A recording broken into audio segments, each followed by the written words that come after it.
Congresswoman, welcome back to the program here. Let's start with this ever-evolving DHS funding fight going on right now. The president now backing that deal that the Senate had to reopen the Department of Homeland Security. This is the same plan that House Republicans rejected last week, calling it a surrender to Democrats. Will you support it? It depends what's in it. From what I've seen right now, it's the same plan that we already rejected. And I think the president right now is so desperate to do the right thing. He is so desperate to get these people paid that are working every day that we are seeing hundreds quit because they have to get other jobs to be able to pay their rent. Yeah. These are going to be hard people to replace, especially when you've seen what's happened in the last several months. Would you want to take that job? So I think the president right now is desperate to do the right thing and is trying everything to get as many people paid as possible. But I'll tell you, the Democrats, what did they get out of this? Absolutely nothing. They wanted all of these nasty reforms to hold, to tie the hands of our immigration and customs enforcement arms behind their backs. They've gotten none of the things that they have asked for. The only thing they've proven is that they would rather have people quit their jobs because they can't pay. They're starving our TSA agents. They're starving our Coast Guard. They're putting our national security at risk. They're not paying people who are doing their jobs. And why? Because they're protecting illegal immigrants. That's the point that has been made clearly by Democrats. I'm going to have a hard time voting for something that does not fund immigration and customs enforcement in our Customs and Border Patrol. Senate wants to handle that separately in a reconciliation package. What's the chances of that being broken out and handled separately? It's more complex. Trust but verify. What the plan that we have seen come down from Lindsey Graham is that he wants this to be taken off the table because Democrats have proven that they are willing to put national security at risk.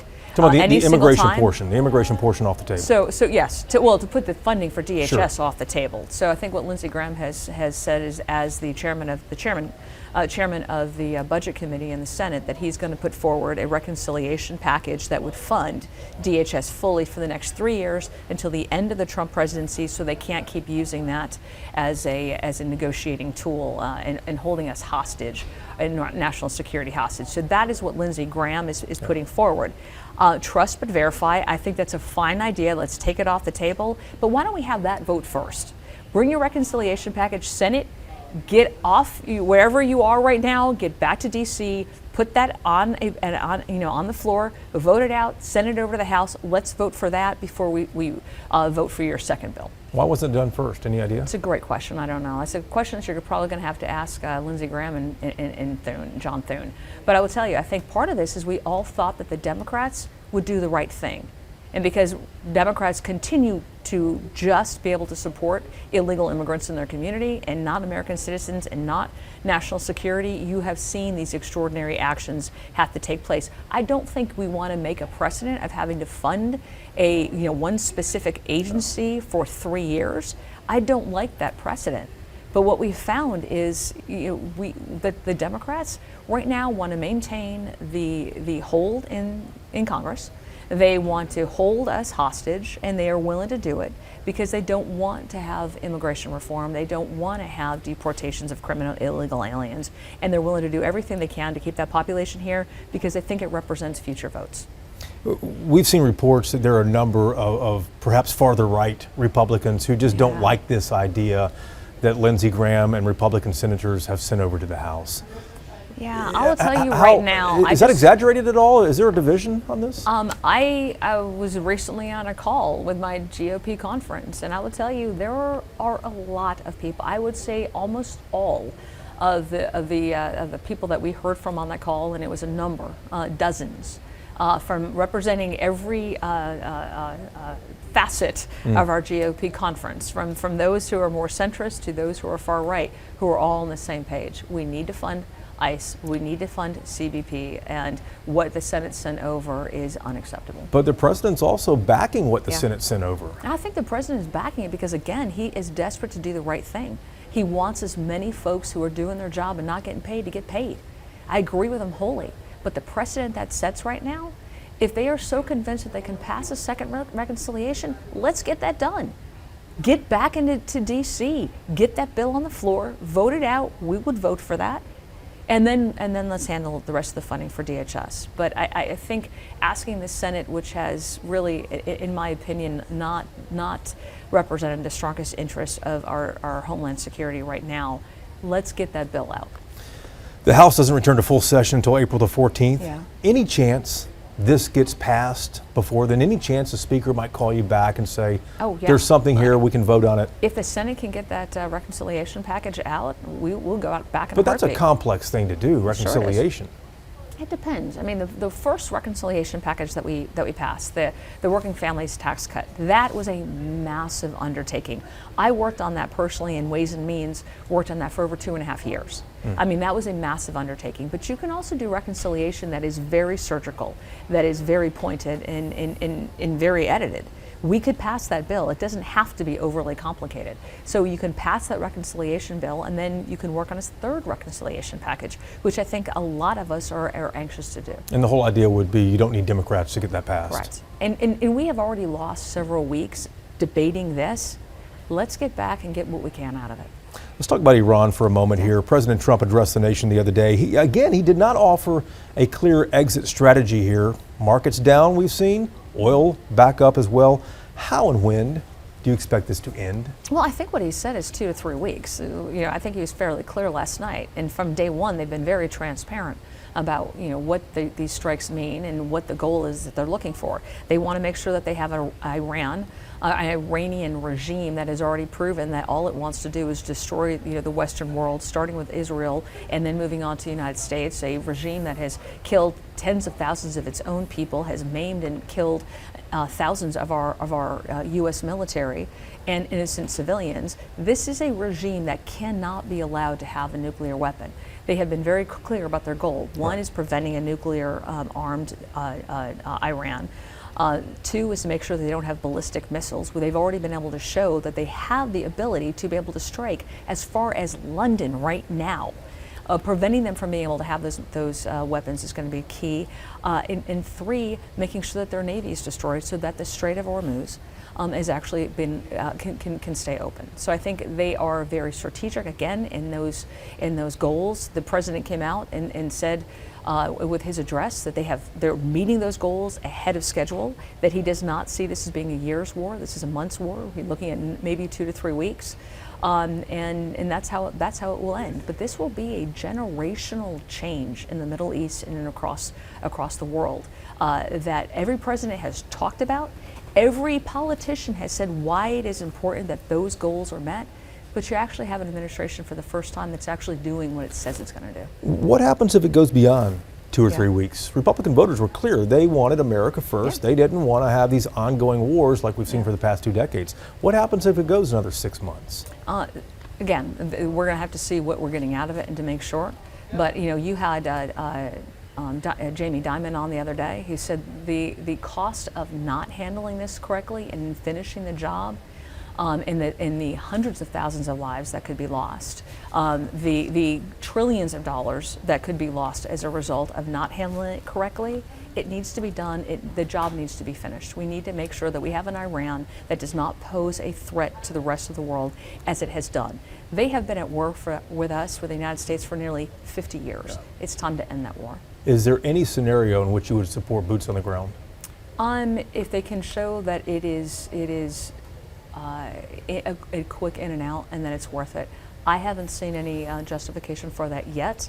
But again, we've got people with Pete Hegseth, with Marco Rubio, John Ratcliffe, Chairman Kaine, who are seeing these reports coming out directly and who are advising us. I would wait and find out what the information is before I venture how I would vote for it. Here's what strikes me about this. The president took out Nicolas Maduro from Venezuela, but left the communist dictatorship in charge there. Should the U.S. leave Iran without planting seeds of democracy there? Well, I think so. With Venezuela, right now we're seeing Venezuelan oil. When you talk about like costs of energy, we're doing everything that we can, starting with the working families tax cuts, to decrease the regulatory burdens on our American energy producers, which is why America right now is producing more energy than Russia and China combined. But when you ask about what was happening with Venezuela, now they are producing more and more oil. That's coming to Texas refineries. That, as we see that increase, we're going to see oil prices decrease, But gas prices the communist decrease. dictatorship is still in place, though, And at the end of the they day. were willing to work with us. This is not a regime that is claiming death to America. This is a regime that is Venezuela is willing to work with us. Iran is still not.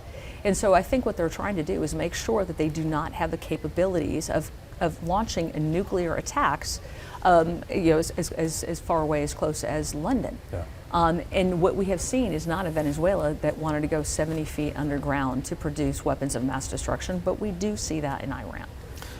Are you concerned at all about potential retaliation inside the U.S. from Iran, whether it's Absolutely. cyber attacks, Yes. lone wolf attacks? How likely is something like that? Because I keep saying it's not when we're going to have an attack. I mean, it's not if we're going to have an attack, it's when. You think so? We saw millions of people cross our border during the Biden administration. We have no idea who they are, where they are, what their intent is, which is why funding Homeland Security right now is so important. It's so vitally important to our national security and in our domestic security. And yes, of course you have these sleeper cells. We've already seen 4 jihadist attacks in the U.S. in the last month alone, in our own state, in Austin. We can't allow those things to continue without making sure that we're doing everything we can to stop them, which starts with making sure that the folks who are policing that get paid. tax refunds up roughly 11% this year. Republicans say this is tax relief. Critics say this means people have been overpaying. Which one is it? Well, I'd say probably potentially both, which is why we put the additional tax cuts in for the working families tax cuts. And you've seen an average increase of 11% right now, but you've seen 13% more rebates and refunds this year than you did this time last year, which means that people are getting thousands of dollars more in their accounts, more in their pocketbooks than they did last year. Jason Smith, we're talking about this working families tax cuts, was just talking to us this morning, and he said that he had a waitress who came up to him and said that she now has $10,000 more in her account than she did last year as a direct result of that bill, no tax on tips going through. So whether or not we're looking at no tax on tips, no tax on overtime, no tax on Social Security, the increased child deduction, the increased individual deduction, all of those things are resulting in people having more money in their pockets, less money going to IRS. Is that enough, though, to offset the affordability crisis going on right now? Looking at the affordability crisis, we are seeing gas prices now that are a lot lower than $5 under the Biden administration, and we're working to lower those. But gas prices are going up because of Iran right now. Sure. But if you look at the gas prices that are going up, they're at $3.89 right now, which is still $1.11 cheaper than under the Biden administration. Why? Because of policies. This will be short term, and every expert who has talked about this with the war, it will be short term. But as a direct result of what we're doing in Venezuela, as a direct result of our policies, you're seeing those prices decrease. Recognizing this will be a short term war, which is what we've been promised, recognizing we need to get the Strait of Hormuz open. What we do need to do, though, is stop demonizing our energy producers over here in the U.S. They are doing everything that they can to be able to provide for a need that we have, making sure that supply equals demand. And we actually are making more here and able to export if we need to. You have your annual job fair coming up in August. Yes. This started small, but it has exploded. Yeah. And this is something that's not a partisan issue. Yeah. How big of a deal is this? Has it become? I have figured out that I need to do things for this district without having to rely on an act of Congress, right? Sometimes these things work very slowly, and as a former mayor, if you can do it, get it done. And when I'm home in the district, everybody says that we're on vacation, but when we're home in the district, our schedule is packed. We're meeting with constituents, we're going to schools, we're meeting with businesses, having tours, having roundtables. And one of the things I learned early on was that we are having businesses that are coming to Texas that want to hire. But we also have people in Texas who want to find new jobs. They want to get paid more. They want to have more benefits. They want to have more flexibility. So what we did was right after the extended unemployment during COVID ended, we had a job fair, and we had almost 7,000 people that came to that. And we were only going to do it once because the massive logistical undertaking of that was hard. But we heard from businesses and from individuals whose lives were changed by getting jobs that they wanted us to keep doing it. So we did it the second year, we did it the third year. Last year when we did it, it became the nation's largest job fair. We had 35,000 people who came out, over 33,000 job offerings, and nearly 30% of those are $100,000 and above jobs. This is not your normal job fair. So we're going to do it again this year. It's at Globe Life Field. It'll be in the first week in August. So I would, if you are an employer and you're looking to hire, call our office, let us know. It's no cost to anybody to attend. It's no cost for any of the businesses to participate. We handle all of that. And it is absolutely nonpartisan. You know, it's not even bipartisan, it's nonpartisan. We get our mayors, our city councils, our chambers, our state reps, our Congress members. We ask all of them to participate. Help us get the message out. Congresswoman, good to see you. It's great to see you. Thank you so much.